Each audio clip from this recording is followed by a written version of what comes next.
Modi cabinet में विस्तार के साथ साथ जिन लोगों की छुट्टी होने जा रही है, जिन मंत्रियों की, उसमें कई लोगों का नाम है। हर कोई बात कर रहा है हरदीप सिंह पुरी की, धर्मेंद्र प्रधान का नाम पहले नंबर पर चल ही रहा है। खबर यह भी निकल कर आ रही है कि निर्मला सीतारमण को एचआरडी मिनिस्टर बना दिया जाए और फिर नितिन गडकरी का विभाग भी बदल दिया जाए, क्योंकि जिस तरीके से एथेनॉल वाले मामले पर रायता फैलाया उन्होंने और सीधे उनके बेटे की जो कंपनी है उसके शेयर के भाव भी बढ़े, यानी कि बेहतर रहा, तो उसको लेकर बहुत फजीयत हो रही है। और पहले से ही नितिन गडकरी और मोदी में बनती नहीं है, ये सबके सामने है।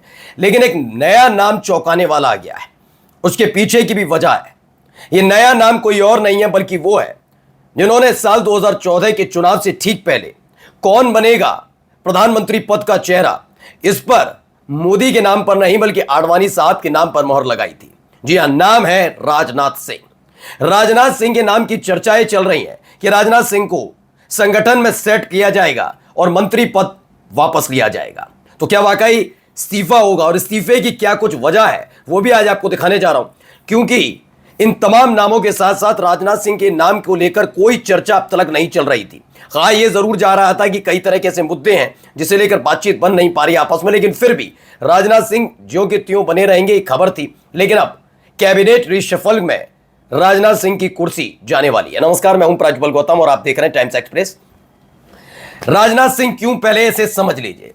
साल था 2013, गोवा अधिवेशन चल रहा था। उससे पहले ही खेमेबंदी शुरू हो चुकी थी।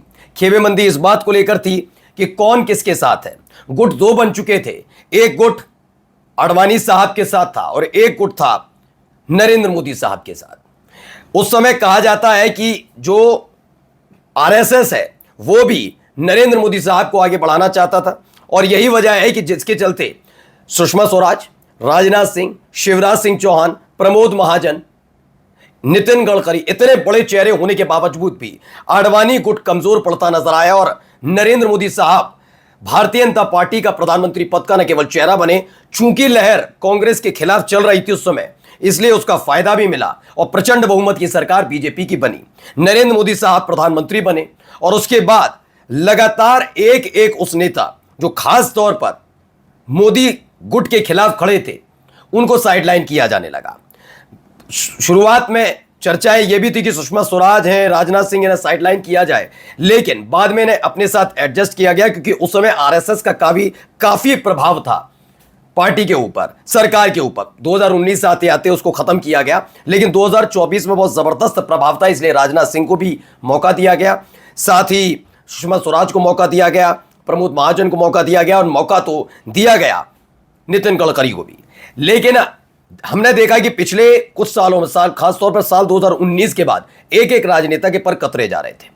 अब राजनाथ सिंह को लेकर पहले से ही नाराजगी थी, क्योंकि राजनाथ सिंह, खबर यह भी आने लगी थी अगर मोदी हटते हैं तो राजनाथ सिंह को चेहरा बनाया जा सकता है, प्रधानमंत्री पद के दावेदार हो सकते हैं। और ये सभी जानते हैं कि अगर राजनीति में उलटफेर की कहानी होती है तो मोदी शाह अपने सामने कोई चुनौती रखना नहीं चाहते। लेकिन अचानक से यह नाम क्यों आया, तो यह नाम अचानक नहीं आया है। मसला 2013 का भी नहीं है, मसला अब इससे आगे बढ़कर यह है कि साल 2024 का लोकसभा चुनाव था। लोकसभा चुनाव के दौरान आपको पता होगा गुजरात के एक मोदी जी के बहुत खासम खास ने क्षत्रिय समाज के लिए एक टिप्पणी कर दी थी। शुरुआत में लगा इसका असर कुछ खास नहीं पड़ेगा, क्योंकि मसला गुजरात का है और क्षत्रिय समाज वहां पर इतना प्रभावी और निर्णायक नहीं है। पटेल समाज का वहां पर दबदबा है और भी हैं जो इस समय बीजेपी के साथ खड़े, तो कोई खास फर्क नहीं। लेकिन वो जो नाराजगी थी वो गुजरात से होते हुए राजस्थान के रास्ते उत्तर प्रदेश आ गई थी। उत्तर प्रदेश में दो बड़े नेताओं की ड्यूटी लगाई गई थी। एक नाम है योगी आदित्यनाथ का और दूसरा नाम राजनाथ सिंह का। खबर थी कि योगी आदित्यनाथ और राजनाथ सिंह को यह जिम्मेदारी दी गई थी कि जितने भी क्षत्रिय समाज के नेता हैं, कार्यकर्ता हैं, समर्थक हैं जो नाराज चल रहे हैं, वो ये कह रहे हैं कि हम विपक्षी पार्टियों को वोट कास्ट नहीं करेंगे, लेकिन वोट हम बीजेपी को भी नहीं देंगे, यानी वोट देंगे ही नहीं। उनको मनाना है और बीजेपी के समर्थन में वोट कास्ट करवाना है। लगातार ये कोशिश दिखाई तो गई, लेकिन जब साल 2024 के लोकसभा चुनाव का नतीजा आया उसके बाद क्लियर हो गया था कि ये जो कोशिश कितनी की गई और उसका परिणाम क्या रहा। तब से ही राजनाथ सिंह भी कहीं ना कहीं आंखों में चढ़े हुए थे, क्योंकि 400 पार का सपना जो देखा था उसमें उत्तर प्रदेश ने भी खास तौर पर उत्तर प्रदेश के वोटर्स ने भी सेंध लगाई थी, यानी डेंट लगाया था उस सपने पर मोदी शाह के। तब से ही लगातार कवायद की जा रही थी कि कौन सा ऐसा मुद्दा हो सकता है जिस आधार पर अगर कुर्सी छीनी भी जाए तो ज्यादा हो हल्ला हंगामा ना हो। क्योंकि आप ये नहीं कह सकते कि आपने हमारी सपना पूरा नहीं कर पाए, बीजेपी को जिताने में आप कुछ नहीं कर पाए, क्षत्रिय समाज को एकजुट नहीं कर पाए, ये वाली बातें नहीं होनी चाहिए। तो इसके लिए क्या किया जाए? अगर ये बात करके जाएंगे तो फिर बगावत जैसे हालात पैदा होंगे और नाराजगी होगी। कोई क्षत्रिय समाज से आते हैं राजनाथ सिंह, हाँ योगी आदित्यनाथ का चूंकि मुख्यमंत्री हैं तो एक दबदबा है, लेकिन यह बात भी सच है कि योगी आदित्यनाथ के साथ साथ राजनाथ सिंह का क्षत्रिय समाज में एक अच्छा राजनीतिक तौर पर वजूद है, उसको आप नकार नहीं सकते। तो यही एक वजह है जिसके चलते फिलहाल कुछ किया नहीं गया। लेकिन अब खबर निकल कर आ रही है कि जिस तरह से ऑपरेशन सिंदूर वाला मामला, संसद के अंदर खड़े होकर बोलना, उस पर एक फजीयत होना, बाद में ये मान लेना कि जब ऑपरेशन सिंदूर हुआ हमारे 6 जवान की शहादत हुई, यानी दोनों ही चीजों में फंसते नजर आए, तो एक मौके के तौर पर भारतीय जनता पार्टी को मिल चुका है। लेकिन फिर भी यह कदम उठाना बहुत बहुत नाजुक पल है। इसीलिए आप देख रहे होंगे कि लगातार जो कहा जा रहा था कि शनिवार इतवार में ये कैबिनेट एक्सपेंशन होना है, वो खिंच के कहां तक पहुंच गया है। अब देखिए मंगलवार, बुधवार, वेडनेसडे तक आ गया मामला, यानी 3 से 4 दिन लेट चल रहा है। अभी तक ये फाइनल नहीं हो पाया किससे इस्तीफा लिया जाए और किसे, क्योंकि आप बार बार नहीं कर सकते ना कि आज रिसफल कर लिया फिर 4 दिन बाद 10 दिन बाद ले लिया। एक टाइम ड्यूरेशन सरकार में देना पड़ता है, कम से कम 6 महीने 8 महीने एक मंत्री का उस समय रिशफल, मतलब ये नहीं कि आज हो गया फिर कल भी कर लिया फिर 4 दिन बाद कर लिया। इससे सरकार की साख पर सवाल खड़े होते हैं कि अस्थिर सरकार है और वो संदेश देना नहीं चाहते। ऐसे में इसी पूरे मामले में कोई ना कोई मुद्दा उठाकर राजनाथ सिंह को साइडलाइन करने की कोशिश की जा रही है।